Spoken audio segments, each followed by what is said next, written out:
आप सब बहुत अच्छा सुन रहे हैं, मैं भी बहुत देर से सुन रहा था। और हमारे सिंह साहब ने प्यार मोहब्बत से शुरू किया। हमको लगता था ये पंकज प्रसून शरीफ हैं, लेकिन वो भी वैसे निकले। तो कुल मिला करके ये लोग कर सकते हैं, इनकी परिस्थितियां जो भी हो। हमारी परिस्थिति अलग है। हम जब घर से निकलते हैं तो हमारी पत्नी कहती है कि जैसे जाते हो वैसे लौट के आओ। क्या है कि हमारी कविता वैसी नहीं है। हम जो कहें वो ना समझना, जो हम नहीं कहें वो समझना। हालांकि समझना वही है जो हम कह रहे हैं, लेकिन उस तरह से ना समझना। तुम्हारी पत्नी कहती है जब घर से जाओ, कहती है कि प्यार की राह से यदि हटोगे पिया, प्यार की राह से यदि हटोगे पिया, जाके सौतन से तुम यदि पटोगे पिया। प्यार समझो इसे चाहे चेतावनी, प्यार समझो इसे चाहे चेतावनी, यदि बटोगे पिया तो कटोगे। क्या बात है, वाह, बहुत बढ़िया निकाले हो भाई, वाह। देखो हमारी कविता है, हमको पूरी कविता पढ़ने की जरूरत ही नहीं पड़ती है।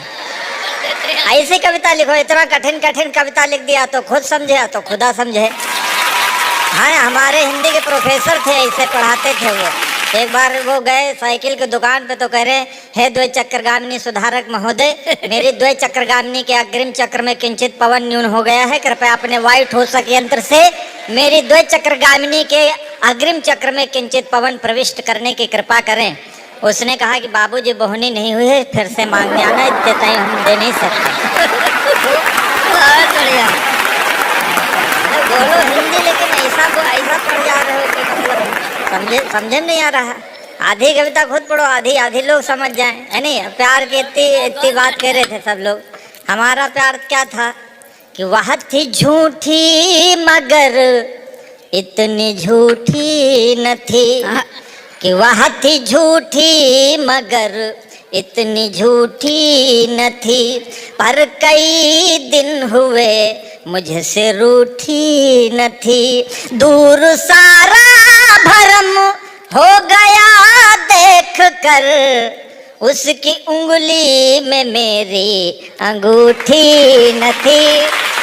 वाह वाह वाह, उंगली में मेरी अंगूठी। देखो हिंदी कविता, प्यार की कविता बहुत ही सुंदर, बहुत बरसों से लिखी जाती है। आपने इंटरमीडिएट में तो पढ़ा होगा, बहुत सारा पढ़ा होगा। पहले पति परदेश चले जाते थे, कमाने जाते थे, घर में स्त्रियां बहुत व्यथित होती थी।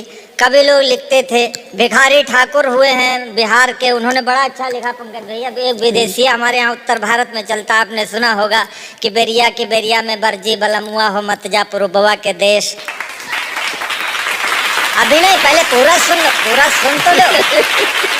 मतलब आप तो बहुत ज़्यादा, मतलब हम जो कह रहे हैं वो भिखारी ठाकुर लिखते हैं। भिखारी ठाकुर कहते हैं कि उनकी नायिका कहती है कि उनका पति कलकत्ता कमाने जाता है, और स्त्रियों का सदा से आरोप रहा है कि अगर पति बाहर गया है तो किसी स्त्री के चक्कर में ही पड़ा हो, और चाहे पति वहाँ नाली खोद रहा हो, उससे नहीं मतलब वो गया है तो पति भी ऐसा मतलब बड़ा काना लूला लंगड़ा, तब भी पत्नी को शक है कि कहीं चक्कर में होगा। तो वो पूरा विदेशिया साहित्य है उनका, भिखारी ठाकुर का। वो लिखते हैं उनका पति नायिकाओं का जाता है कलकत्ता कमाने। पहले पुराने ज़माने में लोग कलकत्ता जाते थे, अंग्रेजों के ज़माने में वहाँ आर्थिक राजधानी थी कलकत्ता। तो वो कहते थे कि कलकत्ता में जादूगरनियाँ रहती हैं और उनके पतियों को तोता बना के पिंजरे में बंद कर लेते थे।